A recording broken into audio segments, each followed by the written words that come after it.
Bəli. Başlayaq. Başlayaq şəxsiyyətlə. Birinci nə ilə? Bizim imtahanda ən çox qarışdıra biləcəyimiz ehtimaldan, ən çox qarışdırma ehtimalımız olan hissədən danışaq. Nədir bu? Avtokodlaşdırma ilə kombinezonun fərqi. Deməli, kombinezon və avtokod. Mən şəxsiyyətlə, ümumiyyətlə, sadəcə ehtimaldan danışıram, hələ ümumi hallardan danışmıram. Ehtimalda bu ikisinin arasındakı fərq nədir?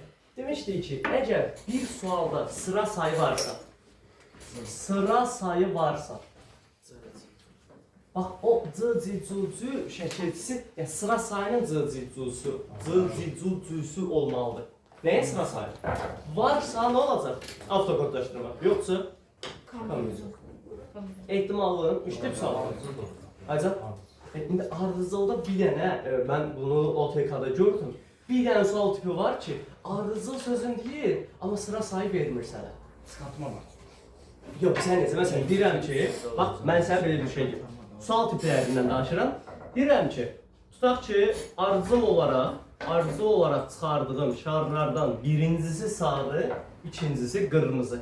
Avtokodlaşdırma. Bir dənə bunun fərqini başa düşək. Deyirəm ki, çıxardığım şarlardan birinin sarı, birinin qırmızı. Kombinezon. Məxrəcdən ümumidən 2-yə, surətdə isə hərəsindən bir dənə kombinezonla yazırıq, yazıb göstərəcəm nümunə ilə.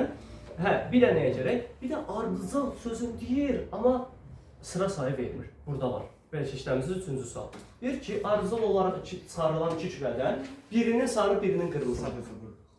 Birinin sarı, birinin qırmızı avtokodlaşdırma deyir ki, avtokodlaşdırma olması üçün olmalıydı. Birinci sarı, ikinci qırmızı. Dediyim kimi, ehtimalın 3 dənə tipi var. Bir tipi, yəni bu mürəkkəb hissəsindən danışıram. Bir tipi nədir? Kombinezonla yazdığımız.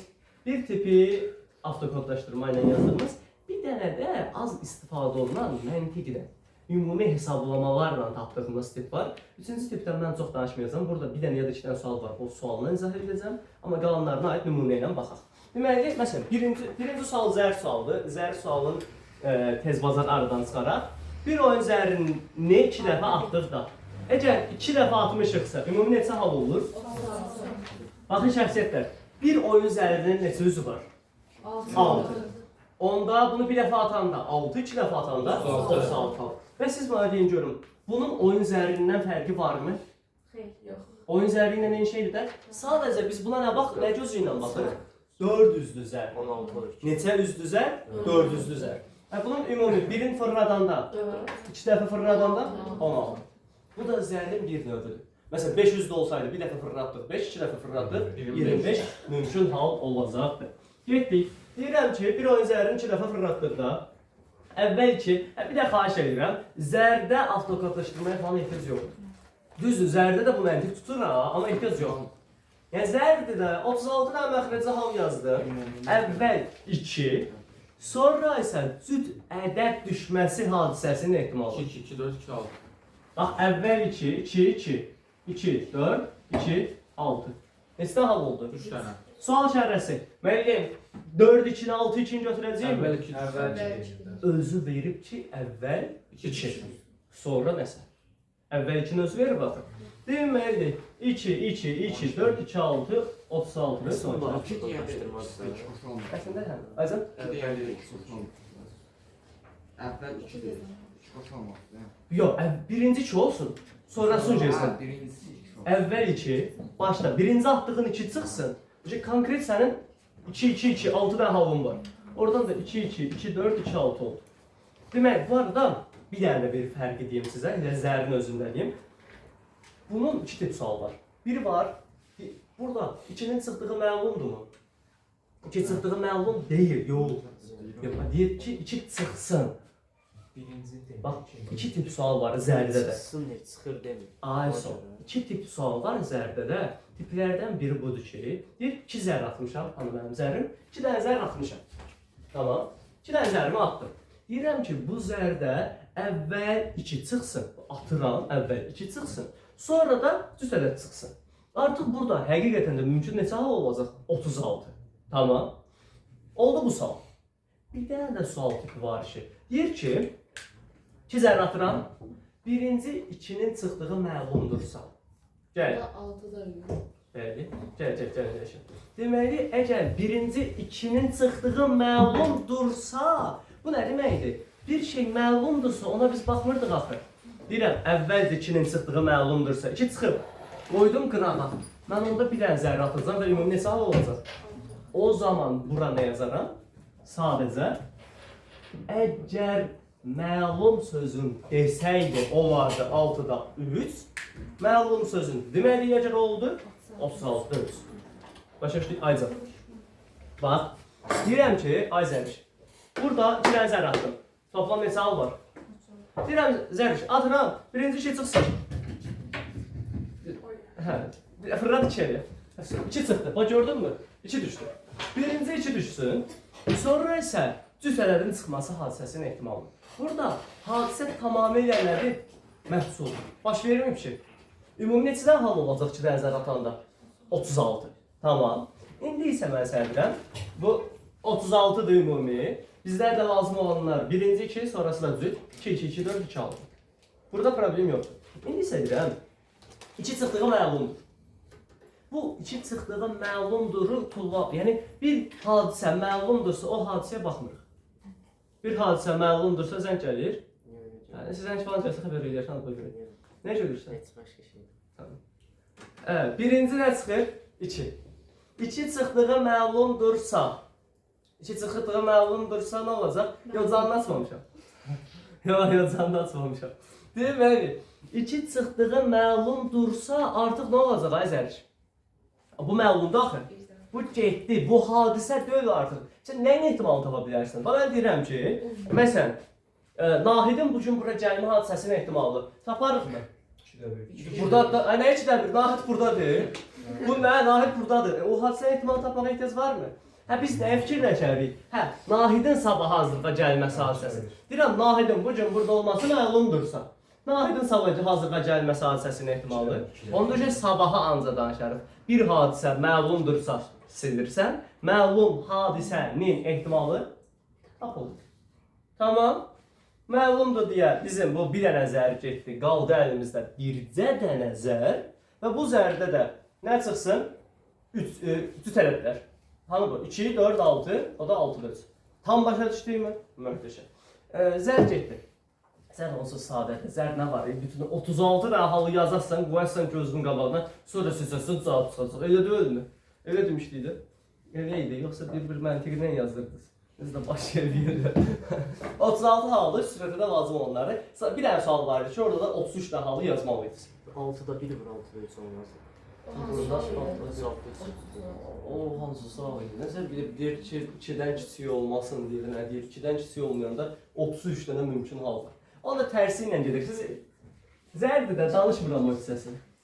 Can başa 33 dənə sayarsınız. Çox səhvim deyir ki, 33 nədir? 1, 2, 3, 33. Aycan. Onları mesela 1, 2, 2, 1, 3, 2, 2. Aha. Onlar yolları yer değişmiyor. Aha. Daha kötü. Bax, istənilən sualda yer dəyişməni götürürsən. Məsələn, 2-2-ni götürürsən. 2, 3, 3, 2. Amma 2, 2 neçələrdir? Bir dənə. 2, 3, 3, 2, 2 dənədir. Nə vaxt yer dəyişməni götürmürsən? Yəni, nə vaxt 3, 2-ni götürmürsən? Deyirəm ki, əvvəl 2 gəlsin. Onda bunu götürmürsən. Özü vurğulamalı. Cəmi 5-ni götürmüş. Ah, cəmi 5, 2, 3, 3, 2. Amma deyir ki, əvvəl 2 və cəmi 5. Əvvəl 2, cəmi 5-in sonunda 2, 3 olacaq ancaq 3, 2-ni götürmək. Tamam, əvvəl sözün vurğulasın, özü spesifikləşdirsən. Burada problem yoxdur, zərdən çıxar. Zərdən danışmaq çox istəmirəm. Danışırıq nədən? Bax, burada 2-dən 7-yə qədər eyni sual şərtidir. Şərti yazıram. Deməli,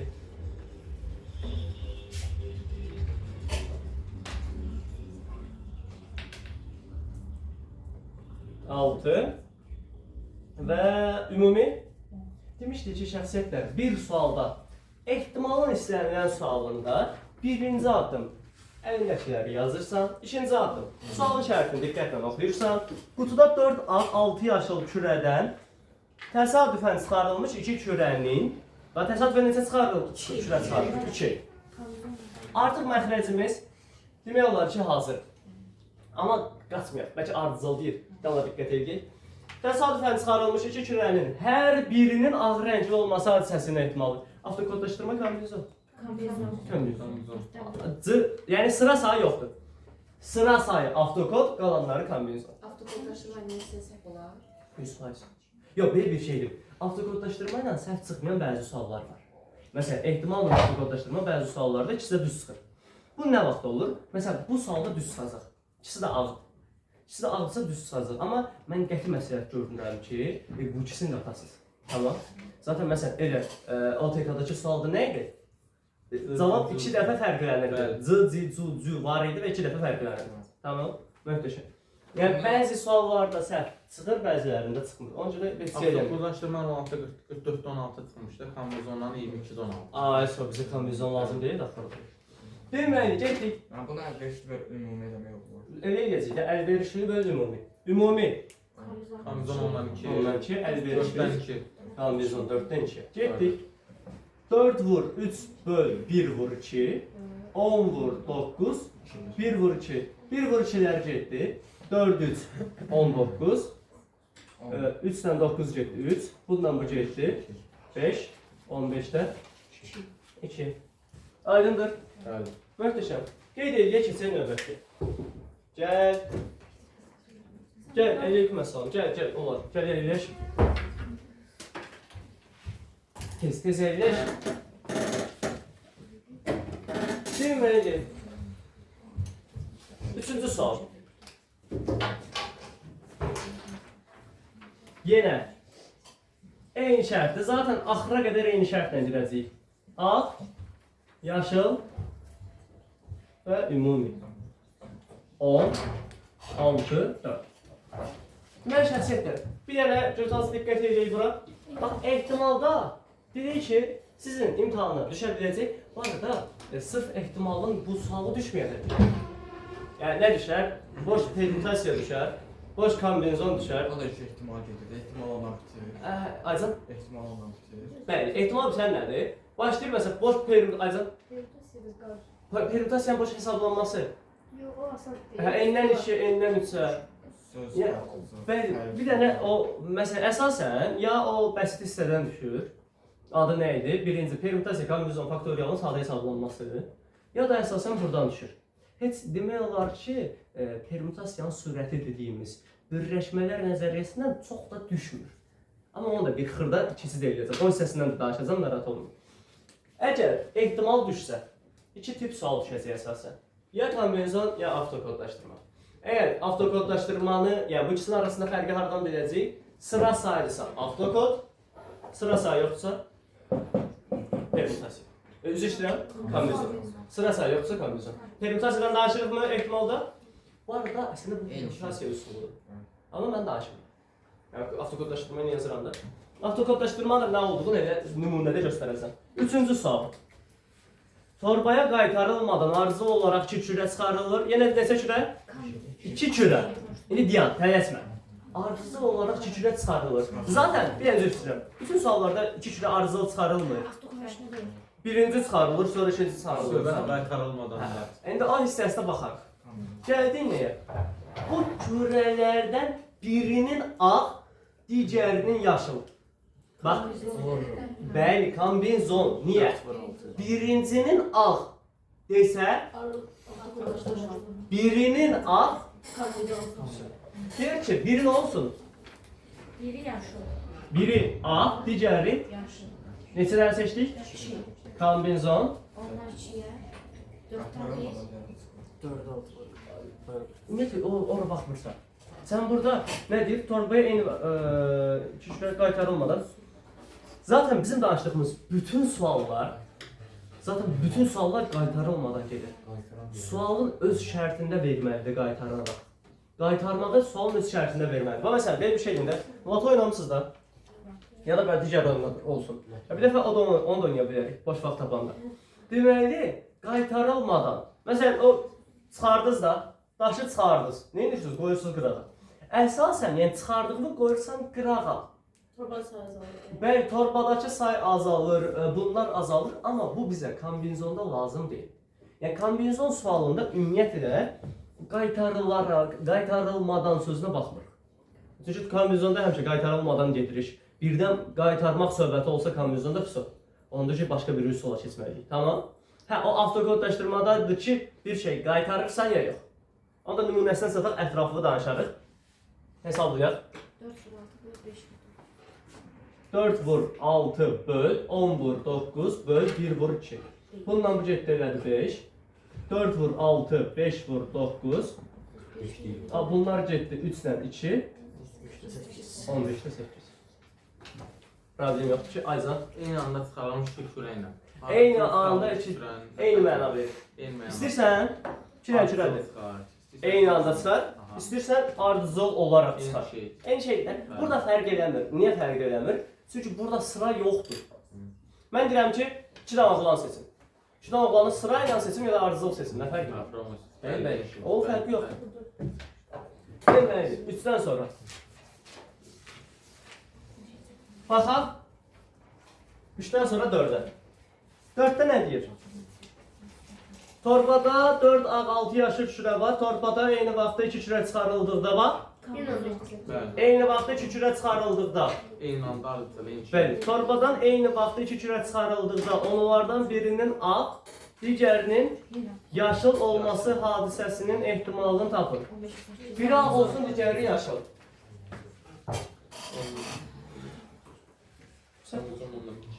Bəli, bir ağ, digəri yaşıl. Məxrəc, kombinezon.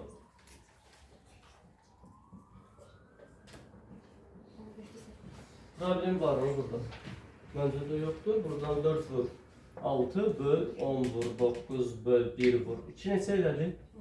15'te 8. Yəni sıra sayı yoxdursa bir fərq yoxdur. Tamam. Bir də fərq sıra sayındadır. Bu 4-cü sual. Bunu silməyə icazə verirsiniz. Eyni zadə oldu.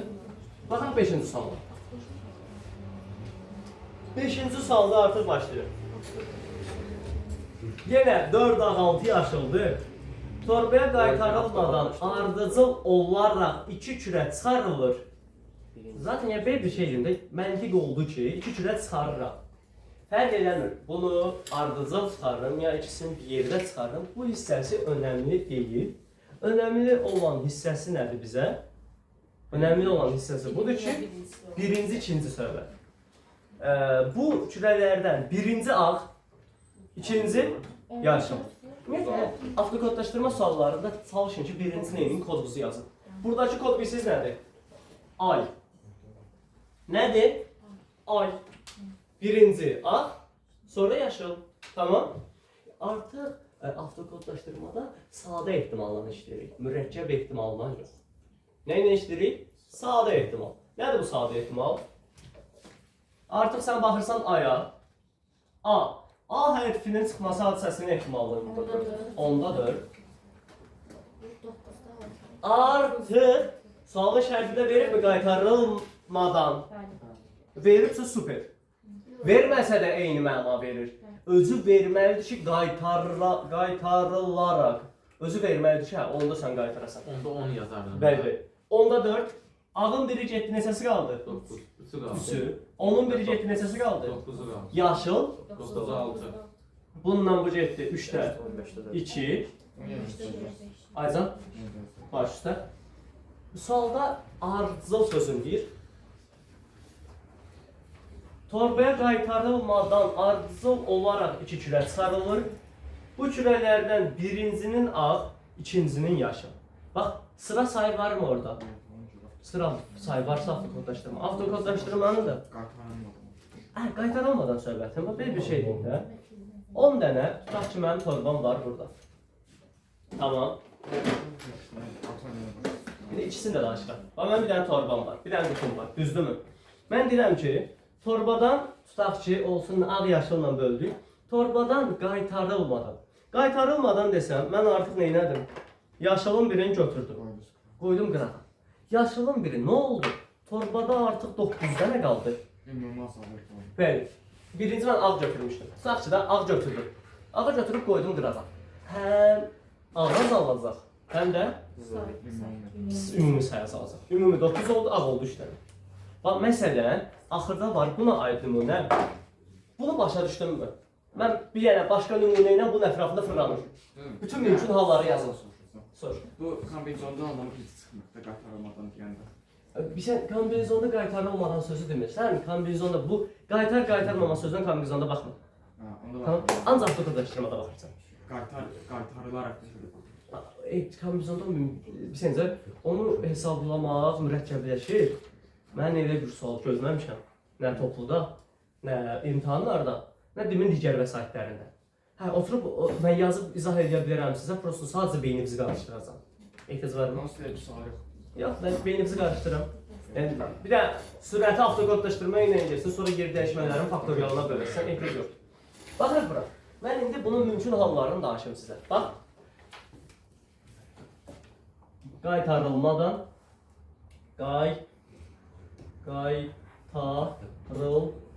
qaytarılmadan. Mən bir sizdə bu hərflərdə problemim var. Ümid edirəm düz yazdım. Möhtəşəm. Qaytarılmadan götürənlərdən birinci ağ, ikinci yaşıl, üçüncü ağ. Aya. İndi nəyə baxırıq? Aya. Baxaq bu aya. Görək nə olacaq? İndi bunun qaytarılarağını da sizə yazıram. A. 10'da 4, 9'da 6, tələsməyək. 10'da 4, 9'da 6, 8'də 3. Möhtəşəmsiz. Sadəcə möhtəşəm. Hamı başa düşür. A 10'da 4. Çünki 10 dənəsindən 4'ü al. Axı nə qaldı? 3'ü. Nə qaldı? 9'u. Oradakı ikindən ölsün. Aycan, al başını bıraxsaq, bu hissəsinə baxmayın. O köhnə sualın şərtində qalmışdır. 10'da 4, biri buradan getdi, biri buradan. Oldu nə? 9'da 3. Yox, tələsdim. 10'da 4, sonra oldu 9'da 6. Niyə? Yaşılı götürdüm çünki. Bax, 10'da 4. Bir dənə buradan getdi, bir dənə buradan getdi. Növbətinə yaşıl seçirəm. 9'da nə qaldı? Baxın, 9'da 6. Yaşıldan biri getdi. Sonra gəldik 8'də 3. Bu sualını bir də oxuyanda. Bu özümdən dedim. Qaytarılmadan ardıcıl olaraq çıxarılanın birincisi A, ikincisi yaşıl, üçüncüsü ağ olması hadisəsinin ehtimalı. Aydındırmı? Bu nə oldu? Qaytarılmadan. Qaytarırlarsa, Onda məxrəc. onda heç nə dəyişmir. Onda heç nə dəyişmir. Bax, qaytarılsa, digər hal. İndi bu dəfə aya baxaq. Əgər qaytarılsa, nə olacaq? A, Y, A, sadəcə möhtəşəm. Tamam. Qaytarılırsa, mən bunu götürdüm. Məsələn, deyirəm ki, bunun çıxması hadisəsinin ehtimalı 10'da 4'dür məsələn. Mən bunu götürdüm. Bunu təzədən qoydum bura. Yenə də 10'da 4 qalmayacaq. Götürdüm, qoydum. Ehtimal dəyişərmi? Dəyişməyəcək. Amma mən götürüb çıxardım, qoydum qırağa. Onda ehtimal dəyişəcək. Say dəyişirdiyi ehtimal da dəyişir. Say dəyişmədiyinə ehtimal da dəyişməyəcək. Oldu 3 dənə tip. Qaytarılaraq, qaytarılmadan və kombinizon. Kombinizonda qaytarmamağa baxın. Ayzan. Cavab bu şəkildə saxlayırıq. Yandan sallayaq da. Bunda 1096 idi. 5. Deməli 2 idi. Bu 6 qalsın yerində. Bir dənə də 5. Sonra lap bununla da bunu aparaq. Bir dənə də 5. 125'də 12. Tamam. Bunun cavabı bu oldu. Bunun cavabı 2, 3. Bu 2'dən 3'dən də 9 getdi. Elə də onda. İmtahanda qətiyyən ay müəllim 125'də 12 cavab olar. Cavab elə olacaq da.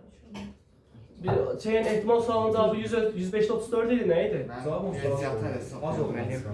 Riyaziyyatı çıxanda nə qədər idi olar? 150 neçə min. O mənim sualımdı. O imtahanı görməyəsiniz. Ona görə ardı kəsi şəklini saxlayırıq. Allah öyle dişsin. Biraz da işlədim də başı. Bax, belə bir şey deyim də. 2 tip sual var. Əgər bu ətraflıdırsa, istəyirsən onda biri %10 kimi saxla. Sənə tam bal verəcəm. Özüm verəcəm ha. Əgər birdən bu kodlaşdırmadısa, sən əgər onda bir kəsirini orada kodlaşdırmaya yaza bilirsənsə, sən halal. Yəni sən orada yaz, mən sənə 100 bal verəcəm. Onda bir yazırlar. Kəsiri deyir. Kəsiri. Kəsiri orada necə yazasın kəsiri şimdi? Ya onun üçün fərqi yoxdur. Onda məsələn 10'da 2. Müəllim 5'də 1 yazım, 10'da 2 yazım, 0 10'da 2 yazım. Ətraflıdırsa necə bacarsan yaz. Ətraflı deyilsə zaten bir düzü yaza bilərsən. O da 0-10'dan 2, virgüllə 0-dan arası 2.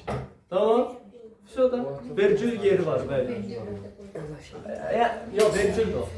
Neyse də virgüldür, nöqtə nəticə onun Orada kvadratların içi yazırsan rəqəmlər. Amma kodlaşdırma səhv eləsən səhv gedir o. Hansına baxırlar indi o. Orada çox maraqlı bir sualdır. Dəqiq yadımda deyil, dəqiq onu bilmirəm. Dəqiq kodlaşdırmaya baxırlar. Kodlaşdırmaya bax. Əsasən qutunun içindəki oxunmaya bilər. Əsas düşünməliyim, kodlaşdırmada səhv edeyim, səhv eləməyənlər. Kompüter yoxdur, deyir rəqəm oxumaz deyir. Məndə bir şagirdimdə Onlara baxırlar. deyəsən var idi elə bir xəta, elə yadıma gəlir. Əsasən kodlaşdırmaya baxılır. Əsasən baxılan yer. Amma istəsəz dəqiqləşdirərəm. Kvadratı səhv yazıb ora düz yazsan. Səhv yazmayın da. Bu arada bir dənə də şey araşdıraram. Çünki bu ilki kağızın üzərində hələ hıbını görməmişəm. Qələm söhbəti, karandaş söhbəti. Deyirlər onun üstünə cavablar yazdırır. Bizimkiler deyir tunç qara göylə qələmlə. Kodlaşdırma. O şeyin üstündə. Nə? Mor rəngi deyir, hə. Mor yazır. Bir şey bu. Karandaş nədir? Məndə yaşım var, Ultra məncə. bir şey. Şəkil cavablar. Məntiqdir ya. Tənbih. Ən yaxşısı. Mən də o mən dəqiqləşdirib sizə imtahana qədər çatdıracağam. Çox məntiqdir. Narahat olmayın. OTK bizə maraqlıdır. Dümdən söhbət edirik. Keçən ilki dümün imtahanının, məsələn, imtahan kitabçasının üzərində hıbı yazılmışdı. Bu il bilmirəm, bayaq yüklədim PDF-i, prosto baxmadım. Sadəcə baxım sizə məlumat verəcəm. Baxın. TV-dən izlədim. Aycan? Nə? Bizə etalonda, yəni cavablarda. Sual kitabçası. Hə. Ətrafına necə? Hə, o da danışaq. Bizim çox vaxtımız var. İmtahana gedirik. Çox var, evet. Başlayaq. Aycan. Nə qədər qalıb? 120 Deməkdir. 120 saat olmaz. Biraz çox. Biraz çox olar, bəli. Onu da yuxuya çıxsa. Deməli, üçü danışdıq. Aradakı fərqi tutduq mu? Kodlaşdırma, söz. Bu qədərdir, yəni məntiq. Amma davam edirik, ehtimalın axırına çıxaq. 5-dən sonra 6. Yenə torbada ağ yaşıl. Mən bir dənə sual tapıb elə. Ancaq üzərində fırlanır. Olmasın cavab verir. Aycan, yox, qətiyyən. Hamısı bir... Belədir. 2 dənəsində eyni zaten. Ola bilər. Deməlidir, baxırıq. Torbada 4-6 yaşıl kürə var. Torbadan təsadüfi olaraq 3 kürə çıxarılır. Bu kürələrdən ikisi ağ, biri yaşıl. İkisi ağ, biri nə olsun? İkisi ağ, biri yaşıl. Kombinzon 10-dan 3-ə, sürətlər 4-dən 2-yə. Altta 1. Hesablayaq da.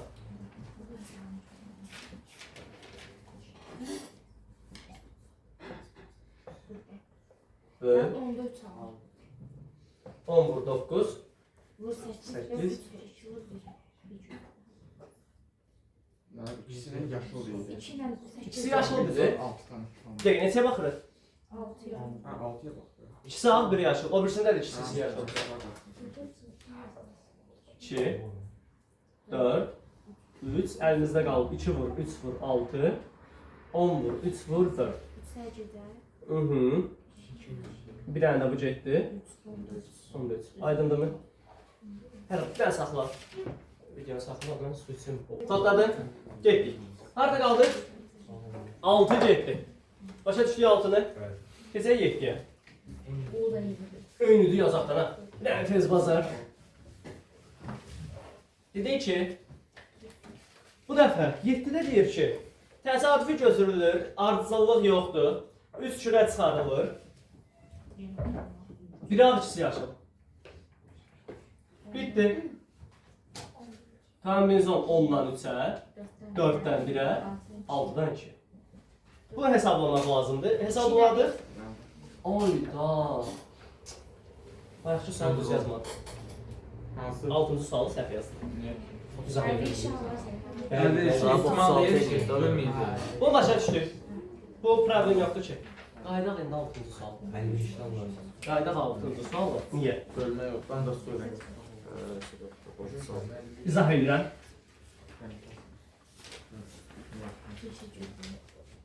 Şəxsiyyətlər 4 ağ, 6 yaşıl və 10 ümumi.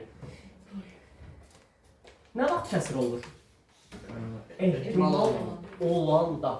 Əgər bir yerdə ehtimal yoxdursa, kəsr ola Söz bilər. yoxsa yox. Ehtimal sözü yoxdursa, kəsr mümkünsüzdür. Burada nədir məsələ? Məsələn, deyirəm ki, 3 dənə oğlanı neçə üsuldan çıxara bilərəm? Qalib deyə bilərsinizmi ki, 5-də 1 üsul? 3 dənə oğlan məsələn, yer dəyişməsi 3 faktorial, ya 8 nəfərdən seçirəmsə 8-dən 3-ə. Amma burada deyir ki, 10 dənə ümumi var, 3 dənə kürə çıxarılır. Çıxarılan 3 kürədən ikisi ağdır, biri yaşıl. Mümkün halların sayı, yəni mümkün əlverişli halların sayını tapın. Sadəcə əlverişli halları tap. Səndən məxrəc istəmir, səndən sadəcə əlverişli halları istəyir. Və nə istəyir? 4 dənədən 2 dənəsi neçə üsuldan seçə bilərik? 6 dənədən birini. Səndən sadəcə bunu istəyir. Sənə demir ki, çıxması hadisəsinin ehtimalını tap. Çıxması hadisəsinin ehtimalını tap desəydi, bayaq yazdıq. Ondan 3-ə. Əgər ehtimalını tap demir, deyir ki, sadəcə bu hadisənin əlverişli hallarını tap, o zaman nə edirik? Kəsr olmayacaq. Bəli, 4 vur 3 böl 1 vur 2, 6 böl 1, neçə eləyəcək? 36. Əgər, mən dediyim kimi, bir də bu əlverişli halda saçmayın. Əlverişli hal görsə işlə. Özə nə demişdik? Əlverişli halda yalnız ədəd, söz və vektor. Bir də yer dəyişmə mümkün olan.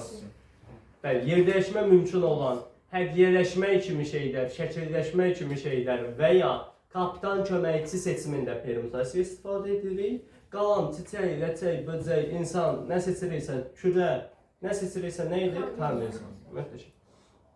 Danışaq, sizdən 6-cı sual başa düşdüyümü? Dəqiq. Niyə 36 oldu? Aydındırmı? Möhtəşəm. 7. Eynisidir 8-ə bax.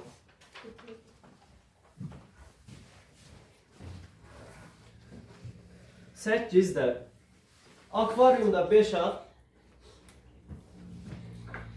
5 ağ, 7 qırmızı, 9 narıncı, ümumi 21.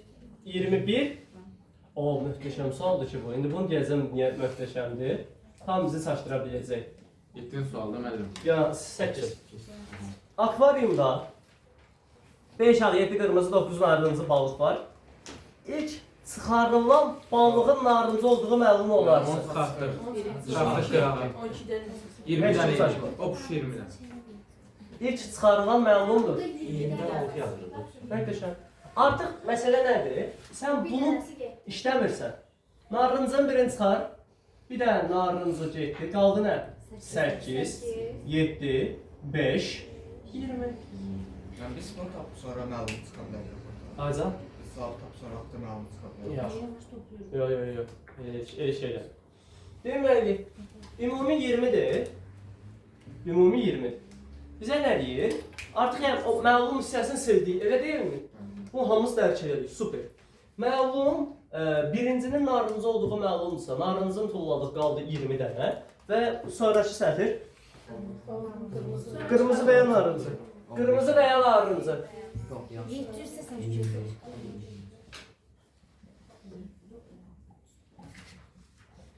Qırmızı və ya zaten bir dənə seçmirsən, 20. Əgər 2 dənə seçsəydik bundan sonra, onda kombinasyondan falan danışırıq. Aycan? Bəli. Necə olsaydı kombinasyonu danışarıq? Əgər desəydi ki, məsələn, birinci narıncı növbəti çıxarılan 2 dənəsindən biri narıncı, biri məsələn qırmızı. Onda biri ayrı şeylərdir deyə kombinasyon. Deyir ki, ya narıncı olsun ya da qırmızı. O zaman 7-yə 8 edir da. Bəli, belə şeydir. Məxrəcdə kombinasyon 20-dən 1-ə yazmaq mı istəyirsiniz? 20 dənəsindən birini seçmisiniz deyə. O da düzdür. Prosto ki, mən nə demişdim? Sadə ehtimalda kombinasyon yazmasaq daha yaxşı olar, daha rahat olar. 8-dən sonra 9. Hə. 9 əslində avtokodlaşdırmadır. Amma mən bunu 3-cü tip sual verirəm. Daha çox məntiq tələb edir bizdən. Məntiqlə oturub bu sualı yaza bilirik. Baxaq. Nə deyir? Rahat keçir müəllim. Aycan? Avtokodlaşdırma. Rahat, çox rahat. 9-u da Bəli. bizə verib Qarabağ. Qarabağ sözü Deyir ki, şəxsiyyətlər, bu sualın salamatı avtokodlaşdırmalı. Git Qarabağ, bir dənə sizdən bir şey soruşum. Əgər yadınızdadırsa, sınavda görmüşdünüz. Riyaziyyat sözü sualı, savalan sualı, silindir sualı, həlvası sualı. Neçə hərf var? 7 dənə. Bütün mümkün yer dəyişmələr. 7 faktorial, 3 faktorial. Bu mümkün bütün yer dəyişmələr əlverişli hallar. Tamam? Gəlin onda sizə elə buradan yazın cavabı çıxarım, sonra avtokodlaşdırmaya keçin. 840. Neçə edir? Hələ 7, 6, 5, 4, 3 keçir, 840 edir. Qarabağdan neçədən söz düzəldə bilərik? 840 dənə. Orada neçədən Qarabağ var? Cavab? 1 bölü 840. Allah'ı yerine sefer edelim. 3 faktorial böldü deyəlim. Aha, buyur. Təkrarlara bölmüş 840 dənə söz yaranır. Bir dənəsi Bunlardan Qarabağ. biri Qarabağ. 840'da 1. Buna məntiq Orada edir. A hərfdən yerləşir yenə. 3 faktorial böldü. 3 faktorialla A-ları sevdik. Bax belə bir şey deyim də. Mən sənə deyirəm Qarabağın 7 hərfini götür. 7 hərfini götür. Qarabağ. Əgər Qarabağ. çözülməsəydik, onda Onda bir sən nə olacaq? Mən yazacaqdım. Qarabağ. Qarabağ. Bir dənə Qarabağ. Bir dənə Qarabağ. Bir dənə Qarabağ. Necə yazardın? Bu ayla bu anın yerini dəyişərdim. Bu ayla bu anın yerini dəyişərdim. Bu ayla bu anın yerini. Bunların yerini dəyişirsə, A'ların yeri dəyişməsi mənasızdır.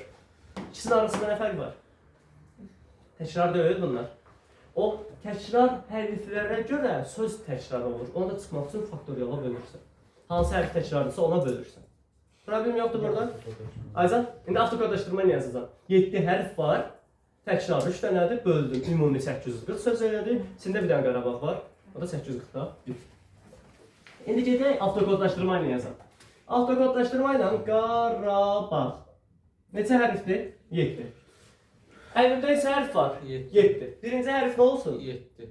Birinci hərf nə olsun? 40. Bax, 7 hərfdən birinci çıxan hərfin q olması hadisəsini ehtimaldır. 7-dən 1. Bir dənə Vururuz. Bəli, vur. biri 7, 6 qaldı. 6 demiş. Möhtəşəm. 6 dənə hərf qalıb, 3 dənə A-dır. Sonra 5-də 1, 4-də 2, 3-də 3-də 1, 1, 2-də 2-də 1, 1, o da 1. 1-də 1. 4-də 2 az. Zahirən Q 7-də 1, A 6-da 3, 6 dənə hərf qaldı, 3 dənə A var.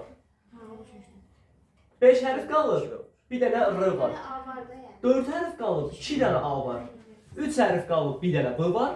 2 hərf qalıb, bir dənə A var. Bir dənə hərf var, yəni bir hərf qalıb, bir dənə D var. 1-də 1. Bura baxaq. Yenə 840-da 1.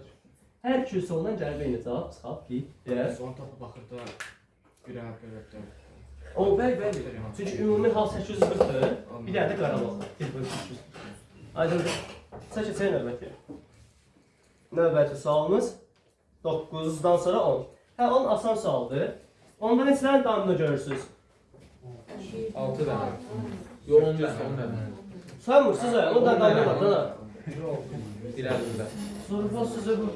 Ama şey deyir, bir əlimdə 6 daş tuta bilərəm məntiqi. Kim bilir 6 deyə. 6 deyən kim Əlimdə bilir? deyir, biri əlimdə. Biri hətta damla ilə fırlanır. Baxın. Bir dənə şey fırlanı onu deyirdim, bir əlimdə. 11 dənə də varsa. 100 fazla. Mən şeydən gəzirəm. Mən zərdən gəzirəm. Bu zərdən əlavə sumkamda zər gəzdirirəm ki, birdən də hər an kimsə nərdə oynamaq istəyər. Nərdə oynayanların bir dənə bəhanəsi var. Nə? Bir dənə bəhanəsi var ki, zər pisdir. Mən də o zəri üstündə gəzdirirəm ki, məsələn, birdən kiməsə uduzsal, reski onun zərin qoyum qırağa, sənin zərin pisdir, mən şeydə. Zər olsun. Ayzən. Yəni zər yaxşı fırlanmır. Aynen. Oynamamısan, nə? Aynen, sizin yaşınıza baxın, bir də mənim yaşıma baxın. Nə yaş fərqi var ya? 6 yaş böyüyəndə səndən. 6 yaş. 6 yaş. Deyilmə, ya damla da oynanmaz öyle. O, Oynayarım. baxaq. Ay yox, nə oldu da oyunlar oynanmırsa, o köhnə, qədimi oyun. Bizdəkilər nəyə qədim oyunlar? Deyilmə, idi. Bəs Beşiktaş oynaya bilirsənmi? O başı bura. Ay, olar ki. Ayzan? Baxaq. Şəkildə domino daşlarından təsadüfən götürülmüş biri. Neçə dənə domino daşı var? Biz onu bir dənə deyəndə içində şu sayılır onda. Aycan. Biz bir dənə götürsək 5-də bitsə 6 yazırıq. Niyə yazırıq? Onun nə damla daşı var da, nə damla daşını ver. İçdəkində. Ay daşı ver dana. Hə, heç. Əlində qalıb, gizlənibdi ki, qutarmışam başda. Heç olmasa 6 qoşan. Bizim damla daşı. Axı bizdə nə vaxt oynamısan? Nə, bir həftə olar. Fırladım da. Üstündə sarılmamışsın. Qal üstündə. İki variant var. Ya şeydir, bir daş atır, özü başlasın diye bir koşan koyur.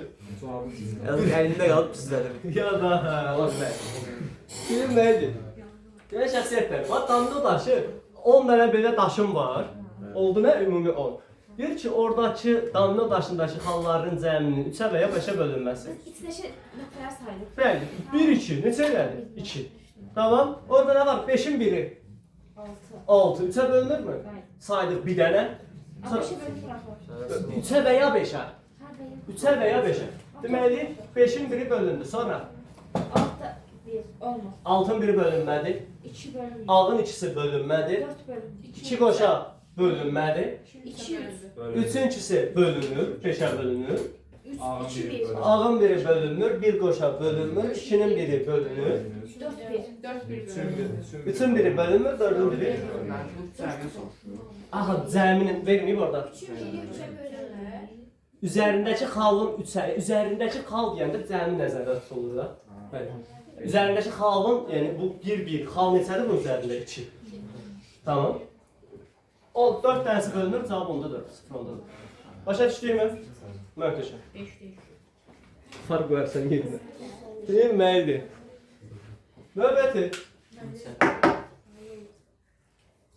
Deyir, 3'e bölünmüş. Onda niye biz birinci 3'e bölünenler yazıp sonra 5'e bölünenler de toplamadık? Nə fərq edir? Də 3-ə bölünənlər. 1 5-ə bölünənlər. Buyur, sən xətt dönsün 2 + 2 yazıram. 2 + 2 eyni şeydir. Yəni bir şey deyəcəm. Bəyan məntiqində, yəni istəyirsən ayrı-ayrı tap topla, istəyirsən bir dəfəlik eyni şeylər.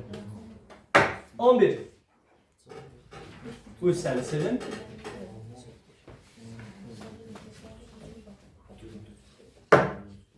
də nə deyir? Nəsə əvvəlində uzun bir şey verir. İştirakçılar arasında təsadüfən seçilən bir şagirdin. Neçə hər şagird seçilir? Ümumi neçə iştirakçı var orada? 6, 5, 11, 14. 1200. Sual oxsaz. 1200 şagird iştirak edir. Oradan da iştirakçılar arasından təsadüfən seçilən bir şagirdin A məktəbinin 7-ci sinif və ya 9-cu sinif. Bunlar 9-cu sinif. Aycan, buyurun. Onlar şagirdlər 6 nəfər Nədir? öz şagirdlərini göndərir. O Aa. müəllim də yəqin. Yox, A-dan 6 nəfər göndərir. A sinifindən 6 nəfər göndərilir. Yox, A məktəbindən. Səncədir? 1200 dənə ümumi məktəb var. Bizim bu kursdan məsələn 6 dənə buradan gedir, 5 dənə oradan gedir, 3 dənə oradan gedir bu forma. 7-ci sinif və 9-cu sinif deyir də. 9 mu deyir? Hə. 6 üstəyirik, 1200-də 9, bunu da bölündə 400-də 3. Məsələn biz nə Kamyuzun 14-dən 6, Kamyuzun 14-dən 2, altdan biz 4-dən 1 yazsın. Niye olur? Biz axırda çıxsa olmasa var. Yox. Düşəməyin. Çünki şəxsiyyətlər ehtimal bölünürdü əvvəlində, lap əvvəldə danışmışdıq ikisi. Sadə ehtimal, mürəkkəb ehtimal. Ay Zəhra, bir nəfər seçirsən, sadədir, mürəkkəbdir. Mən bilirəm. Sadədir, mürəkkəbdir. Sadədir. İndi sadədə kanımızı işlədirsənmi? Yox, xeyr. Burada neçə nəfər seçirsən? Bir aşağı da sadədir. Mən Hansı deyir sadə olan? Bayaq məsələn, bir dənəsini deyirəm ki, mən orada bir dənə kürə seçdim, orada kamizon işlətdim. Bax, demək məsələ nədir? 2 nəfər seçirəm, 7-dən 9. 2 nəfərsən mürəkkəb. Ha, 2 və daha artıq seçilirsə mürəkkəb, bir nəfər seçilirsə sadə. İndi deyirəm ki, 1200 nəfər var. Tamam. Biz nə gedənlərdən götürmədik. Onları toplamadık. Bir nəfərdir. Bir nəfər gedir. Sən bir nəfərdir.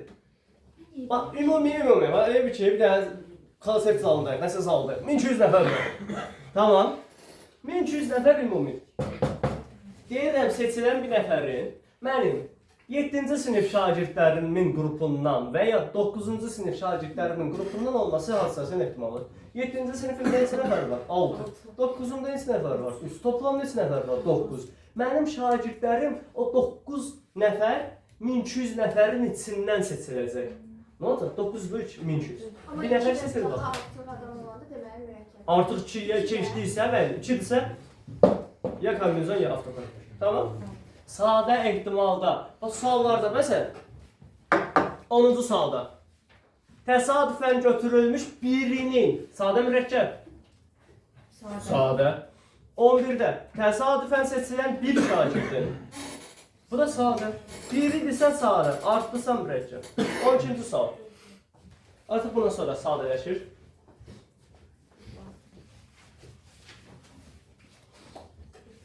12. Nə deyir ki?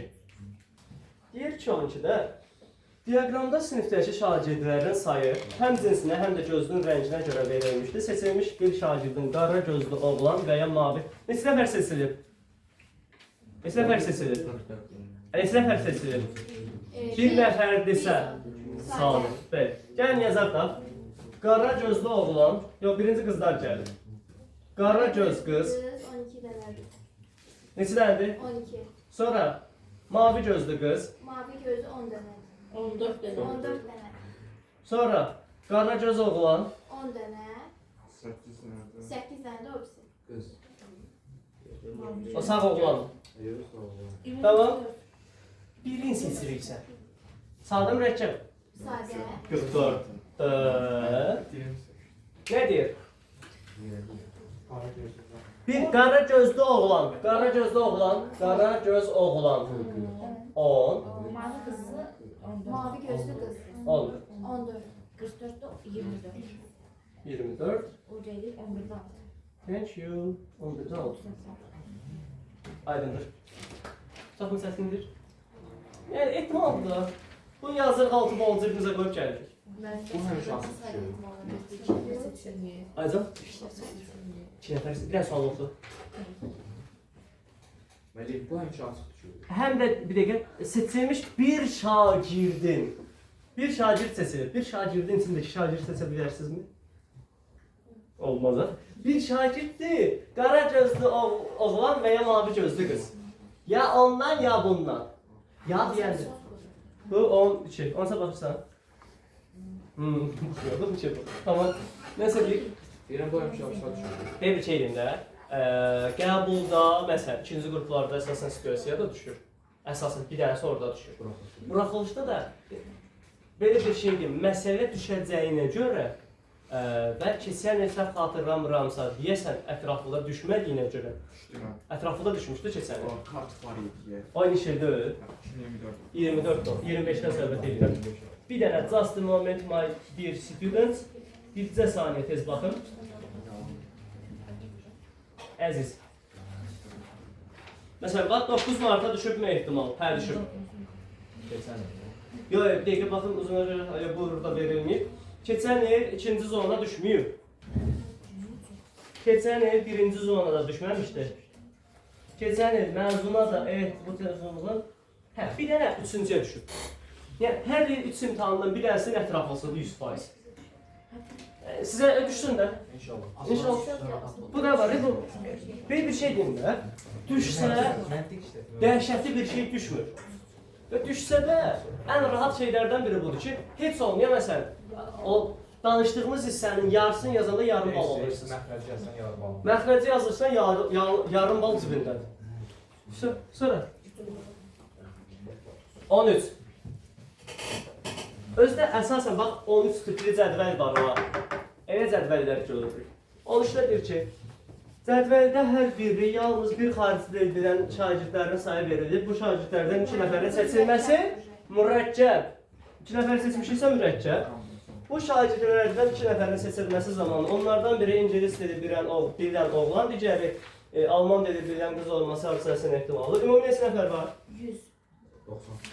100 olmasın. Ümumi. 100 olur. Ümumi 100 nəfərdir.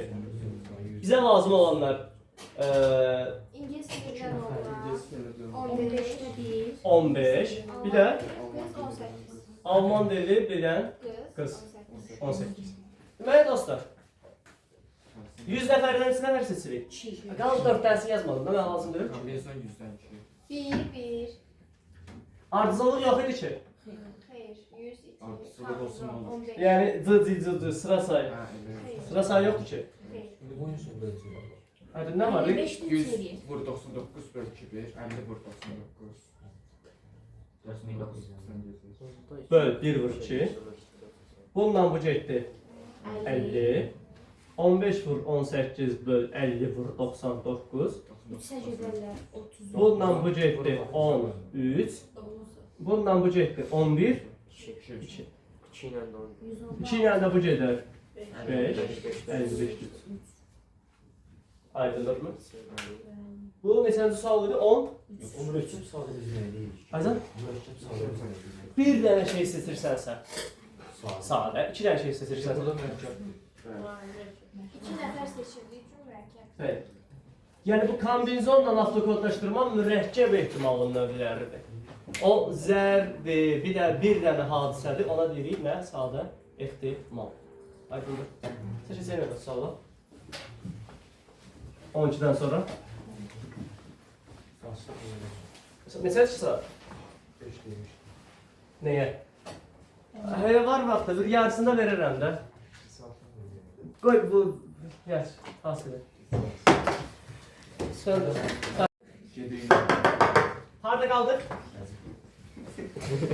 Baxırıq. 14. Buradan sonra biraz tez yazaq. 3x sıx 23.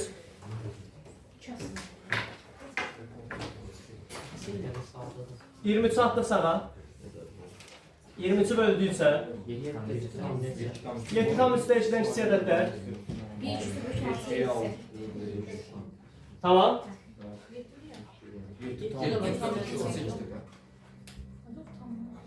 Deyir ki, seçilmiş, təsadüfən seçilmiş bir ədəd, bir ədəddirsə sadədir mürəkkəb, sadə.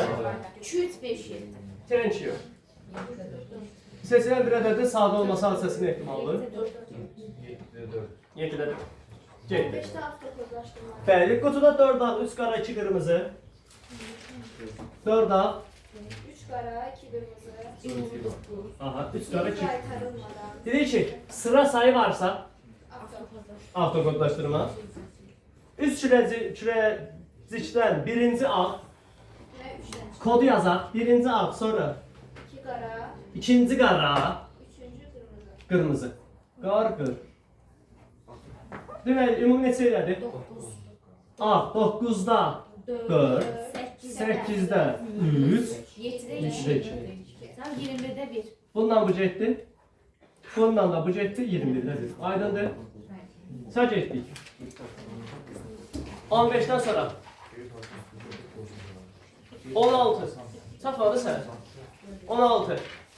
40-dan kiçik olan natural ədədlərdən təsadüfən seçilmiş. 40-dan kiçik neçə natural ədəd var? 40 40-dan kiçik. 40 sayın. 40-dan kiçik. Bu 40-dan kiçikdirmi? 40-dan kiçik neçə natural ədəd var? Bu 39 natural ədəddən təsadüfi seçilmiş birinin isə bölünən ədəd olması. 39-dan, yəni 40-dan kiçik isə bölünən neçə ədəd var? 39 sırf bir bölü 39 bölü son işləri. 40-a qədər neçə bölünən? Aycan? Ben sana dik yaz. Niyə? O aslında olur. O başı var.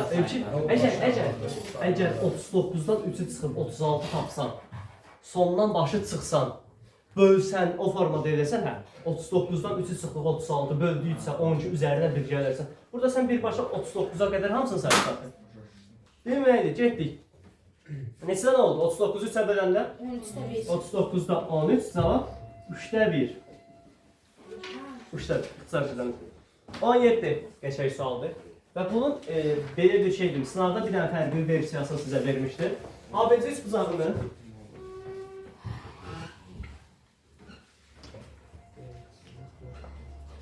ABC 3 buzağında AB3, AC5, Onluqda tefti 3 istəmir. AB3, bəli. Bir də üzr istəyirəm, harası satmadı səhər? Yazdığımda normalde təkcə 3 yazmışam. 3 dənədir mi 3-ə bölünən? 39'da 13 yazıb sonra 3 yazdım. Yəni biri qoymamışam. Hə, diqqət ol. Deyir ki,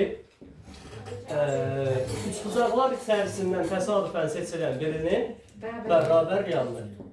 Deməli, getdik. Mümkün üçbucaqları yazaq.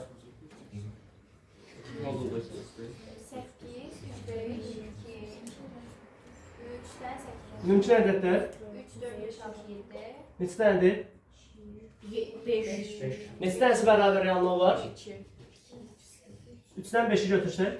5. Onun sürəndə oxumaq üçün 2 dənə olmaz idi. Aycan. Nə olsun 2 dənə olmaz. Məntiq 2 deyir, ümumi tapmasan da. Və məntiq... Bir də bilsən nə ola bilər? Məsələn, sən fərqi taparsan 4. Fərqi 4 tapa bilərsən. Onda məsələn, buna 7 olsa, fərqi 4 taparsan 3 götürənməzsin. Ona görə diqqətli olaq. Bir də nəyə diqqət edin? Ümumiyyətlə, keçən gün qəbul imtahanında var idi. Deyir ki, məsələn, neçə müxtəlif tərəfli üçbucaq. Burada neçə müxtəlif tərəfli üçbucaq yaranır? 4, 6, 3 tane, 5 de 3 tane. 4, 6, 7. Müxtəlif tərəfli deyirsə bərabər yanından sayılır olacaq.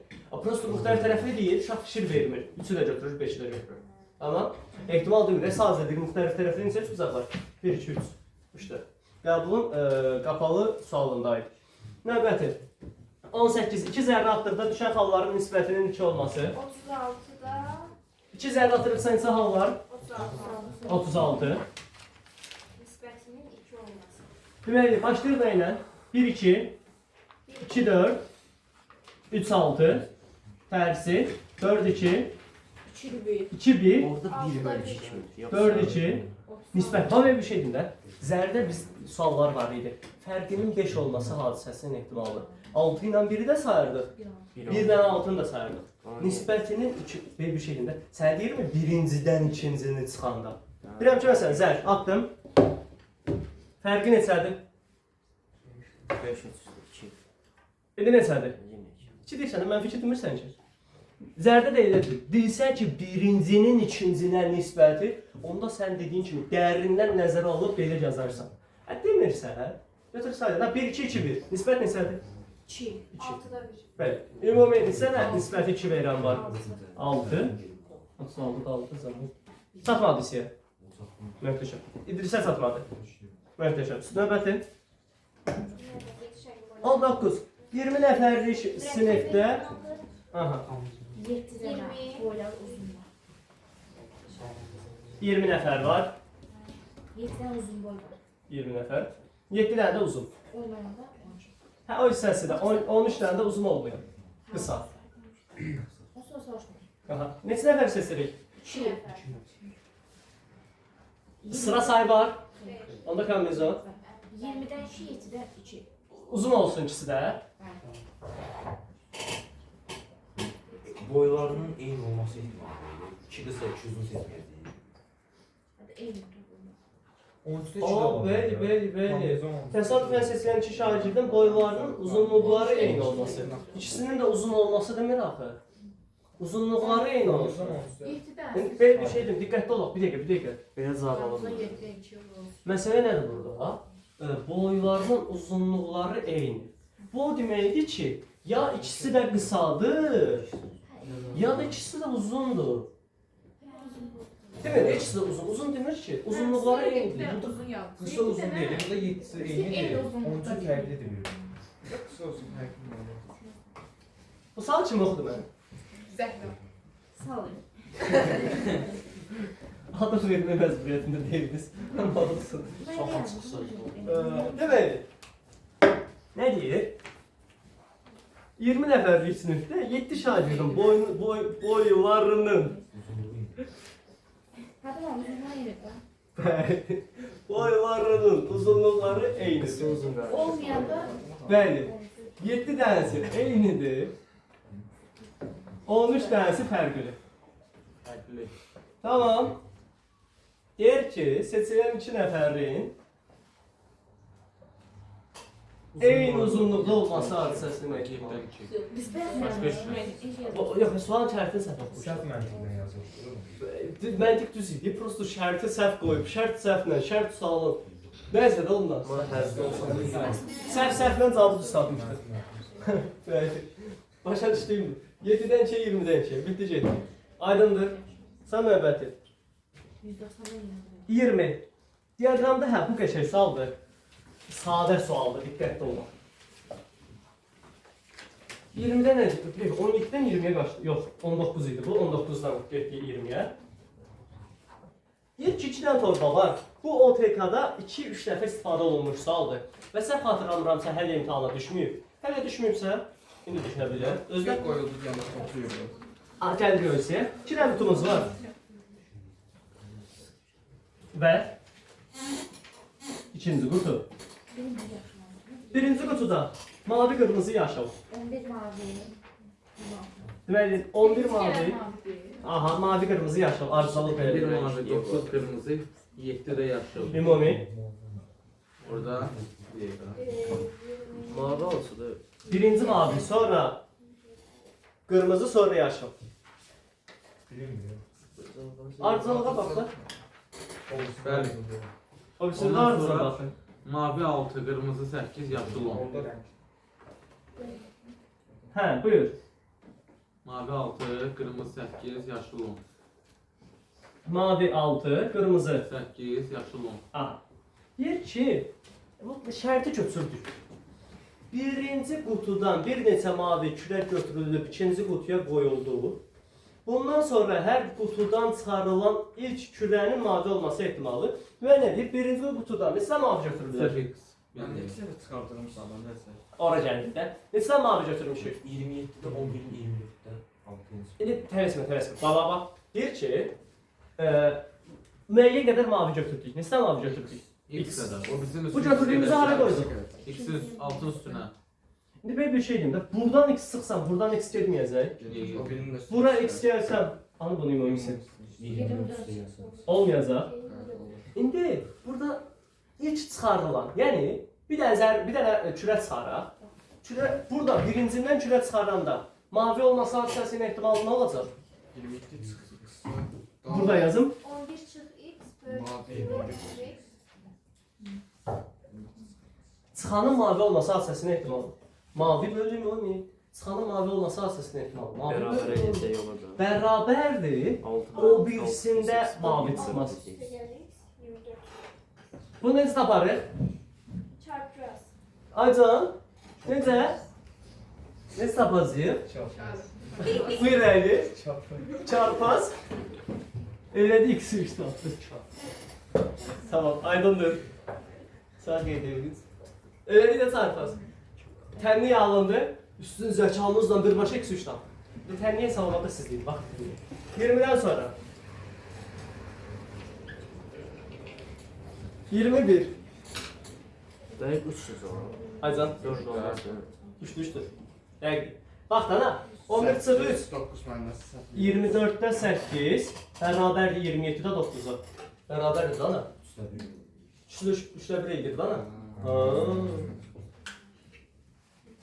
20-dən sonra. 21. Çoxluğun elementlərinin rəqəmləri müxtəlif. Ay, bu dəhşətli bir sualdır. Yazaq. Çoxluğun Bu şey rəqəm girsə permütasiyadır. Yo, birinci üç rəqəmli ədədlərin sayı yapmalıyıq. mən sənə icazə verirəm ki, permutasiyanı heç vaxt istifadə etmə. Aycan, Dediyirsə geçsin. permutasiyanı istifadə eləmədən bütün suallarda avtokortlaşdırma yaza bilərsən. Eyni şey oldu. Siz demişdiniz ha, Aycan. permutasiya olanların hamısında Bəli, mən sizin başınıza ağladım kombinezonla permutasiya arasındakı fərqi öyrənirdim. Qarışdırıcı zaten. Bəli. Zaten eğer mən ehtimalda da permutasiya kombinezon desəm ümumiyyətlə yanar sistem. Ayrıca kombinezon və avtokortlaşdırma. Yəni birində C var, düstur falan var, birində heç düstur yox. Getdik. Nə deyir? Üç rəqəmli müxtəlif olan... Bir dənə xahiş edirəm. Bunu özüm danışım, özüm izah edeyim. Niyə? 7 dənə rəqəm var. Hə, bu avtodur. İndi danışım qoy. Danış. Deyir ki, 7 çoxluğun elementlərindən rəqəmləri müxtəlif olan 3 rəqəmli ədədlər düzəldilir. Bura qədər ehtimal var.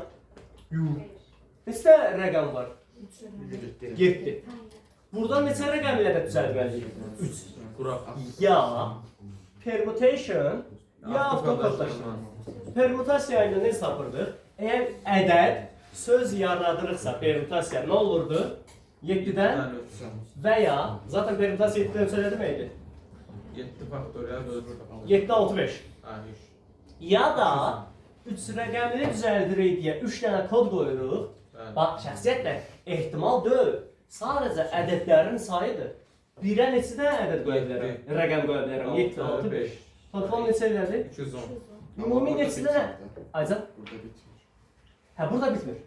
Ümumi neçə dənə ədəd düzəldə bilərəm? 210 dənə. 210 dənə 3 rəqəmli ədəd. Bu ədədlərin bəziləri olacaq tək, bəziləri olacaq cüt. Bizə diqqətli olaq. Bax. Ümumini yaratdıq. Ümumi 210 dənə ədəd. Deyir ki, bu ümumi 210 ədəd, bu ədədlər arasında təsadüfən götürülmüş 2 ədədin, başqa yerə baxırsan. Onun səsini kəsin.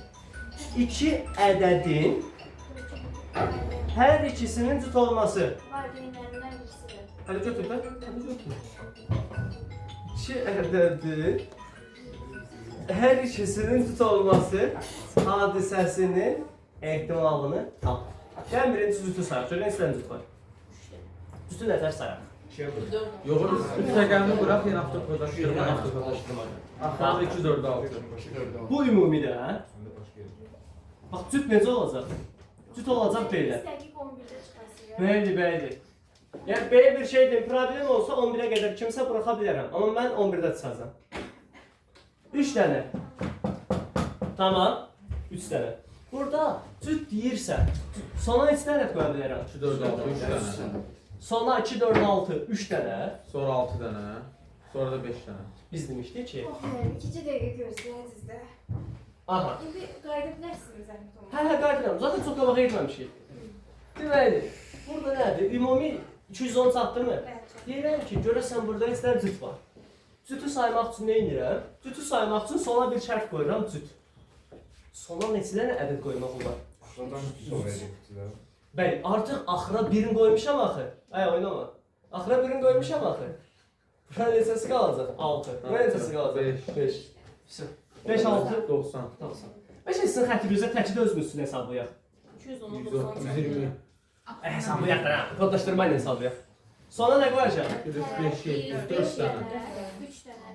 6 dənə, 5 dənə. Biz indi 210'da 90 yazacaq salda. Aha, tələsmə. Ümumi neçədir? 210. Cüt neçədir? 90. Bura qədər hər şey aydındır. Bura qədər everybody. Hər kəs hər şey aydındır. 210. Aycan? Hə, buranı. Bax sən, cüt lazımdırsa, əgər sənə avtokodlaşdırmada xüsusi bir şərt veribsə, birinci şərti yazırsan. Şərt nədir? Son cüt olsun. Son cüt olsun, hansı ədədlər qoya bilərsən? 2, 4, 6. Sən axı 3 dənə ədəddən birini göndərdin. Burada 3 dənəsindən biri getdi. Məsələn, 6 getdi. Neçə ədəd qalacaq? Rəqəm qalacaq. 6 dənə.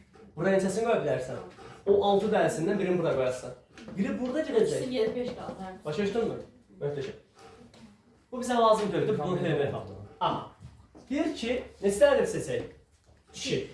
Seçilən 2 ədəddən ikisinin də nə olsun? Kombinezon 210'dan 2'ye. Bəli. Kombinezon 90'dan Kombinezon 210-dan 2-yə, kombinezon 90'dan. 90-dan 2-yə. Bunun tərəfəsi mən yazdım. 45 vur 89 bölü 105 vur 89. 200. Aha, 190-da yox, o deyil. 1460 üstü 257. Belə qalır. Hə, şurada. Başa düşdünmü? Ya bir dənə bunu tapıb, bu biraz evki mürəkkəbləşmiş bir işlər oldu. Birinci bunu da özün tapırsan. Ancaq keçək. 7 rəqəmdən, neçədən 3 rəqəmlə də düzəldə bilərsən? 210. Permutasiya olanlardan biri. Aha, ümumiyyətlə ədəd, tutaq ki, permutasiya olduğunu düşünmür. Avtokodlaşdırma. Ədəd falan yaradırsa, orada kodlaşdırma söhbətidir, avtokodlaşdırma söhbətidir. Deməli, bizə əsas məsələ nədir? Sualın şərtində bilmirik. Axırında bir dənə bilirik ki, 2 dənəsi cüt olsun. Məsələn, bizə say verməyib, neçə dənə cütdür, neçə dənə tək. Birincisi nə elədik? 7 rəqəmindən tapırıq ümumi neçə dənə ədəd yaratmaq olur? 3 rəqəmdir. Birinci kod 7, ikinci 6, üçüncü 5. Müxtəlif rəqəmini dediyinə görə. 7, 6, 5 neçə elədi? Ümumi 210 ədəd yarada bilərəm. Bu aydındır. Niyə 210? 7 6 5 niyə? 7 rəqəm var. Tamam. Bu birinci rəqəm. Müxtəlif rəqəmli Müxtəlif deyil, 3 dənə. Burada 7 rəqəm var. Birinci rəqəmin yerinə rəqəm qoya bilərəm 7. 7, 6. İkinciyə 6, üçüncüyə 5. Niyə? Çünki Avtokodlaşdırma kimi. bəli, avtokodlaşdırmadır zaten. Prosta bu ehtimalın avtokodlaşdırılması deyil. Birləşmələr nəzəriyyəsindən həll edəcək. 7, 6, 5, tamam. 210. 210'da mümkün ədəd var. Neçəsi görəsən cütdür. Bunu tapmaq üçün də nə edirik? Sona cütü qoyuruq, 3 dənə. Ədəddən biri 7-sə, bura artıq 7 yox, 6 qalacaq. Burada 5 qalacaq. İndi burada fərqi yoxdur. Sən harayla başlayırsan, başla. 7, 6, 5. Amma orada şərt verilib. Burada şərt verib deyə sonundan başlamışıq. Burada hardan başlamağımızın bir fərqi var mı? Xeyr. Hara qoysan, bura 7 qoysan, bura 6 düşəcək, bura 5 düşər. Fərq eləmir. Axırı eyni şey alacaq. Tamam? 90 dənə cütə qədər çatdın mı? 90 dənə cüt düzəltdin. Sonra deyir ki, indi bu ədədlərin cibindədir. 210 dənədən ikisi seçilir. Seçilən ikisinin də cüt olması hadisəsinin ehtimalı. 90-dan 2, 212. Başa düşdün? Möhtəşəm. Sonra çərxi fərək. 22. Çərximizə baxaq. Tamam. Biz dedik ki, bizim çərximiz bizim zərdən eyni məntiqdir. İndi burada dərəcə verilir. Ayzan, birində dərəcə vermişəm, birində verməmişəm. Ki, hər ikisini başa düşəsiniz. Dərəcə verilir, yəni hamısında eyni. Hə.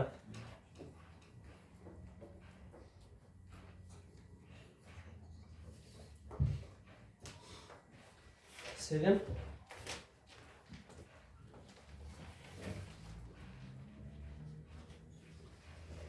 Sevdim anlat Nihal.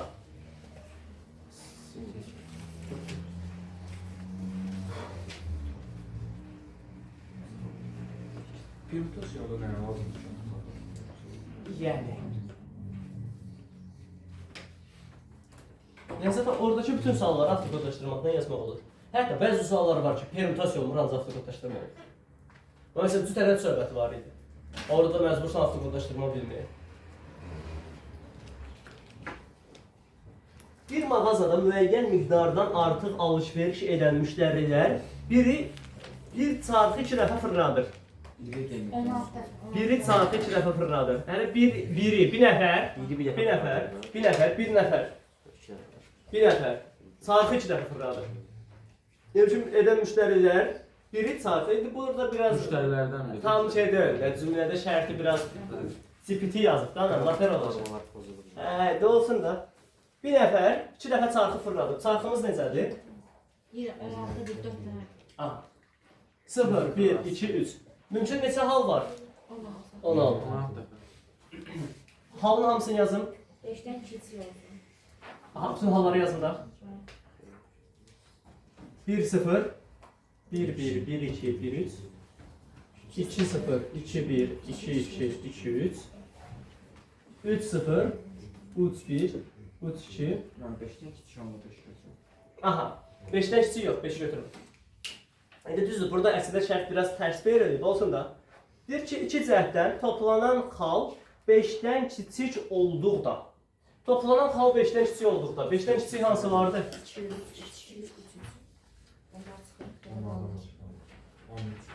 5'dən kiçik olduqda. 5'dən kiçik neçədə nə var?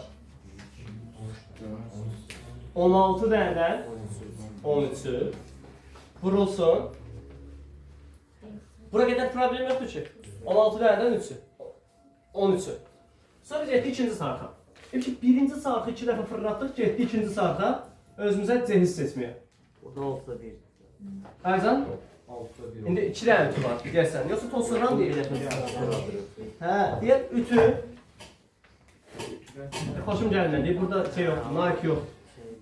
Televizor qabıyan, Televizor, qabıya, telefon, ütü. telefon, ütü. Telefon yerinə paltaryan olmalıydı. Toz sonra. Tamam. Seçilən biri nə olsun? Toz soran olsun. Toz soran olsun da 6'da 1. 96'da 13. Aydındır mı? Başa düşdünüz? Ayzan?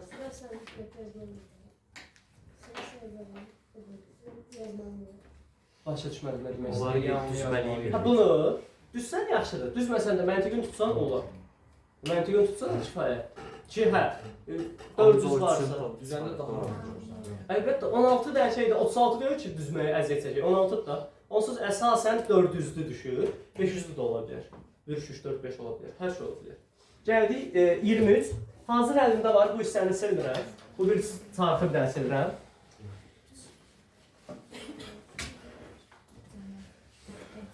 Bu dəfə çarxımıza baxaq görək nə tər olur.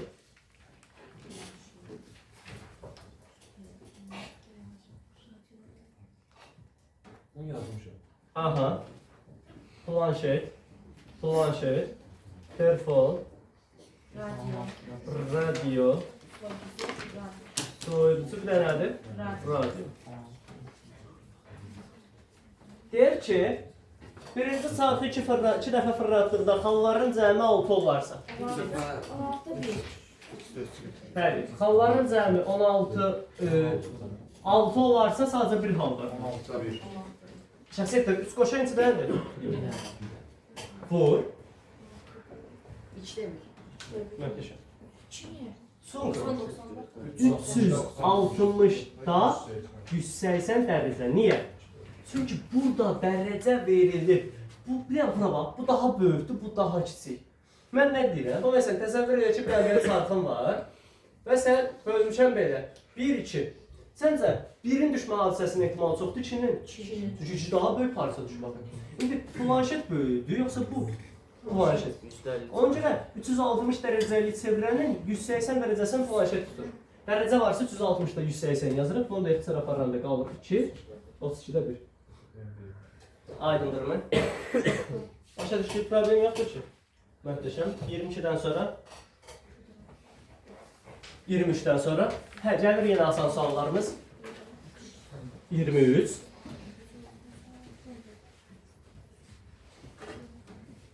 24 3 mühasib 5 maliyyəçi. Bu kaptan şey kimdir? Yox, qətiyyən. Sesim demirəm. Sesim deyil, amma xüsusi deyil də. 3 dənə mühasib 5 dənə də maliyyə. Bəli. Ümumi neçə nəfərdir? 8. 8 dənə ümumi. İkisi mühasib, bir də maliyyəsi olsun. Aha. 2 mühasib, 1 maliyyə. Kamizon 8-dən 3. Ardıcıllıq yox, bir şey yox, heç nə yox. Bunu da kim hesabladı? 56-15. Thank you. Başa düşdüm. Bu kimi aydındır? Çatdı mı? Çox sadədir. 24'dan sonra 25.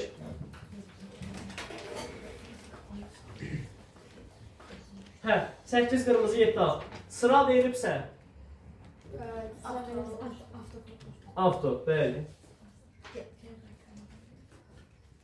15 şurə, 15 ümumi. Nə deyir? Birinci nə çıxsın? Sonra? İkinci al. İki dənə Tamam. İkisini seçirik, birinci qırmızı, ikinci ağ. Artıq sırasını veribsə, söz kimi sırasını düz. Qırmızı ağ. 15'də 8, 14'də 7. 15'də 15'də 4. Bu qədər bəs. Hə, ətraflıda sizin o boyda yerə yazacağınız tək şey budur. Hətta bunu yazmasaz da olar, hətta bunu yazmasaz da olar. Sadəcə bunu görürsünüz, bunu yazırsınız, tam balınızı alırsınız, bitdi ki. Yəni bir dənə sətirdən bu sualdan tam bal alırsınız. Tamam? Hə, amma bir balaca doldurmaq istəyirsiniz sonra. Zaten mən demişəm ki, imtahanda o ətraflı cümlə falan doldurmağa ehtiyac yoxdur. Cümlə falan heç yazmağa ehtiyac yoxdur. Yəni bir şeyində siz orada yazmalı deyirsiniz ki, sıra sayı var deyə o mənim qaydam deyil. Yəni o mən deyirəm sizə. Elə bir şey yoxdur. Sıra sayı var deyə avtokodlaşdırma olmalıdır. Heç bir kitabda yazılmayıb məncə. Mən görməmişəm. Yəni elə bir şey yoxdur. Ya da hə, Sakit müəllimin nəzəriyyəsinə görə. Nəzəriyyə, Sakit müəllim gör kimdir. Nəzəriyyəsi var. Nəysə də, yəni elə bir söhbət yoxdur da. Bir dənə sadəcə hesabi hissən sənin kifayətdir. Mən həmişə deyirəm ki, ətraflıda orada yoxlayanlar tupoy deyil. Hamısı riyaziyyatçılardır, yəni riyaziyyatla məşğul olan insanlardır. Sən bunu yazanda mən başa düşürəm də nədir? Sən bunu yazsan mən sənə nə verəcəm? Tam bal verəcəm. Orada deyir nədir? Sənin nə vaxt balını kəsərlər? Birdən başa düşməməz deyə vurdur. Nətər başa düşməməz deyə vursun. Nə mənada başa düşməsin? Deyir ki, yəni normal. Bir dənə üzr istəyirəm. Bir dənə Bir nəfər yox, iki nəfər yoxlayır. Əgər üst-üstə düşməsə deyəsən üçüncü adam yoxlayır. Bir dənə nəyə deyim sizə? Bax şəxsiyyətdir. Nədir bu? Hansı rəqəmdir bu? İndi bu neçədir? Adamla adamı dəyişir. Bu indi neçədir? Sıfırın yarısı. Hə, indi bax belə yazmayın da, xahiş edirəm. Ha, onu değil. Belə yazmayın. Çünki mən bir şagirdimin xəttidir bu. Mən o uşağı tanıyım. Yox, qəlbim pası falan tutarmayıb. Baş hərfi. O uşaq bəli. Bir şagirdimdir, üçü həmişə belə yazır. Hə, mən o uşağın xəttini tanıyıram deyə mən bunu görən kimi bilirəm işte. Amma indi belə bir şey deyək də, düzdür, bəlkə apellyasiyadan mən buradan sizə bal olaram. Amma bəlkə... Onu da belə yazılıyor. Onu da bədbaxtçılıq var aslında. Məsələn, mən bunu görən kimi ağlıma birinci 10 gəlir. Sonra sınağın kağızını ara baxıram. Adda smile yazılıbsa, 100% bu 13 olur. Bu fırlanır olur 3. Yəni elə şey eləməyin, elə yazın ki, hətta məsələn, mənim bir dostum var idi, xətti bərbad idi.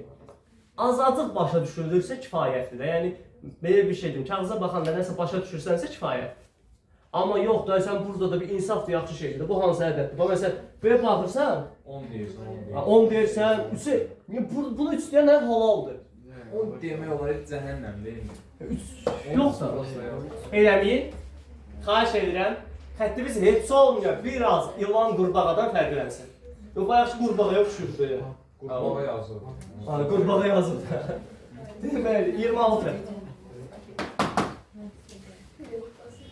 Çox şeyə ehtiyac yoxdur. Burada inşa yazmırsınız. Xəttə bal verməyəcək. İnşa yazmırsınız. Sərgəli olmaq məcburiyyətindədirmi? Azərbaycanda da baxmırlar yox. Hə, heç bir fəndə baxmırlar. Hərf səhv eləsən belə sözünə bax. Mən də səhv ingilis. İngilis dilinə baxırlar. Riyaziyyat da, yəni nə bacarsan, məsələn, mənim xəttim çox bərbaddır da, indi gör düzəlir. Düzəlmiş xətt bu. Sizin ikiniz yoxdur. Hə, ona tam bal verirlər. Məsələn, bu nədir? Bu yoxdur. 2-dir, 7-dir. Pakistanı gətirdiniz. Bu nə? O məsələn, Rus dilində. hə, yəni hər şey oxşur. Mən Çə də oxşur, hə? Biraz yuxarı qal. Ha, bu qammadır. Bu 2-dir. Bu 7-dir. Bu da 2. Biraz da alfada. Bəli, qamma 2, 7. Nəysə, qayıdaq buna. Demək. 26. 25'i yazdık da. Hesapladık mı? Hesapladık diyorsun. 26. Ümumiyyətlə biz belə bir şey danışmışdıq. Bir hadisədə mümkün hallar var. Mümkün hallar var. Bu mümkün halların cəmi həmişə neçə edir? 100. Saat neçə? 1. 10 deyirsən. Hə, tamam da 10 dəqiqə çıxarsınız. Demək bir hadisədə mümkün halların cəmi həmişə nə olur? 1. Niyə? Məsələn, bir hadisə ya baş verəcək, ya baş verməyəcək. Tamam. Deyirəm, baş verməsi 10-da 7-dirsə, baş verməməsi. Yəni, verməsi ilə verməməsini, mümkün hallarla cəmi 1. bu arada mümkün 3 halda ola bilər də. Məsələn, belə bir şey deyirəm, Sakib Əliyev dayanır. Qabağa getməsi 10-da 3. Sağa dönməsi 10-da 5. Sola dönməsi hadisəsinin ehtimalını tapın. 10-da 2. Ya 3 hadisə də ola bilər, amma burada əsasən 2-dən danışırıq. 2-dən danışırıq, nə deyir? Biri atıcını. Aycan? Arxaya getmirəm də. O zarafatı edəcəkdik ama qalsın. Bəli. Baxırıq burada. Sonra da şey, videodan kəsib bir dənə də ora Edit satır. edit qoysunlar, hə, lazımdır. Biz heç vaxt arxaya getmirik. Aycan? Aradan izləyəm. Yox, heç deyirəm, etki olmaz. Hə, olmaq istəsən mənə xəbər elə. Bir atıcının, xəbər edərsən, bir atıcının hədəfi vurması hadisəsinin ehtimalı, vurmaması hadisəsinin ehtimalının 3 mislidir. Vurmamasını x deyir. Hədəfi vurma nədir? Bir vurma vurmamasının neçə mislidir? 3x. Hansı deyil böyükdən dində? Böyük vurma. Aha. Vurmama x, vurma 3x. Cəmi 1. X 4'də 1. bizdən nə istəyir? Vurma vurmama. 4'də 3.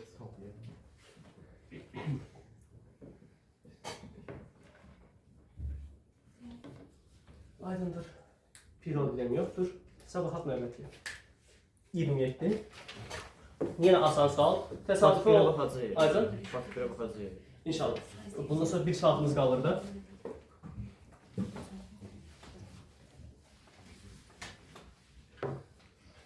20 27 Qutuda 5 ağ 4 qara çürəcik. 5 ağ 4 qara. Ümumi 3 tane seçiyorum.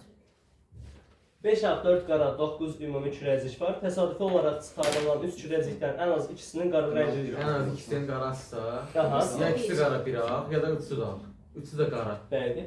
Deməli, neçə çürəzik çıxarmışıq? 3 dənə. Kombinezon 9-dan. Ən az ikisi deyir qara olsun. Ən az, Bunları ayrı-ayrı. ən az ikisi qaradırsa, 4'te 2, 5'te 1. qara ağ ya da qara. Niskədə düzgə toplayır. Aha. Toplayır. Ya olacaq 2 dənə qara, Vur 1 dənə ağ plus ya da 3 dənə qara. Tamam. Bax, 5. ikisinin qara olması. İkisinin qara olması üçün ya üçüncüsü ağ olacaq, ya da üçüncüsü qara. Şimdi gəldik burada. Ya ikisinin qara, birinin ağ, ya da üçünün də qara olması lazımdır. Aydındır. Şimdi burada nə edəcəm? Hesablayacağım. Hesabını. Aycan, hesabını mən buraxıram da sizə. Y var ya, Neçə 84 17. 42-dən 17. 42? Aha, Niyə? hesablayıram.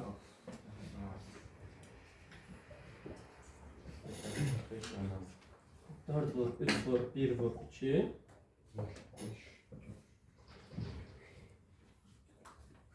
Bir olacaq da burada. Bəli. 4-dən neçə 4-də olsun.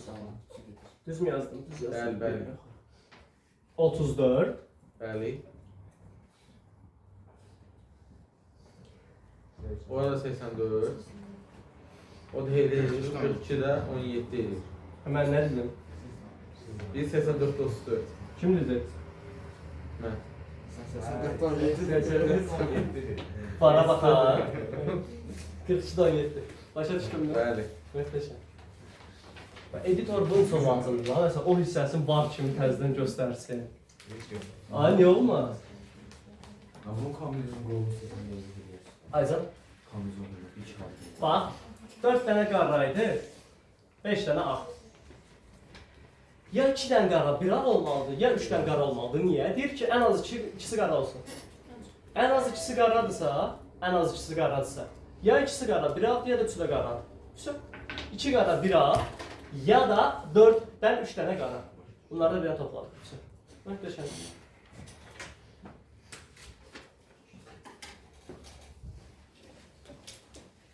Növbəti 28. Neçə nəfər var? 12 oğlan, 8 qız. Deyir ki, bir-iki yarışında iştirak üçün qutudan təsadüfi olaraq çıxarılan 3 kağızdan ikisi oğlan, biri qız. Bəli. Neçə nəfər var? Neçəsi seçiləcək? İkisi nə olsun? Biri nə olsun? Qız. Məxrəc, 20-dən 20. sürət. Vurmaq da. Bunu mu istəyirsiniz? 95-də 44. Thank you. Getdik. O 29 daha asandır. A hadisəsinin baş verməsi və verməməsi ehtimalı verilir. Verməsi ilə verməməsinin cəmi. 3-2 bərabərləşdir 12 dayı. Bəli. Tamam. 12-də 4. Verməsi 3-də 1-dir, verməməsi A bölü 12-dirsə cəmi də 1-dir də. Baş verməsi Orada 8. 8. Abi 8. A bölü 12. 3-də 2. 1 çıxı 3-də 1. 24. Neçə edir 3-də 2? 24 bərabərdir. Sayı. Növbəti 30. Daha nə deyir?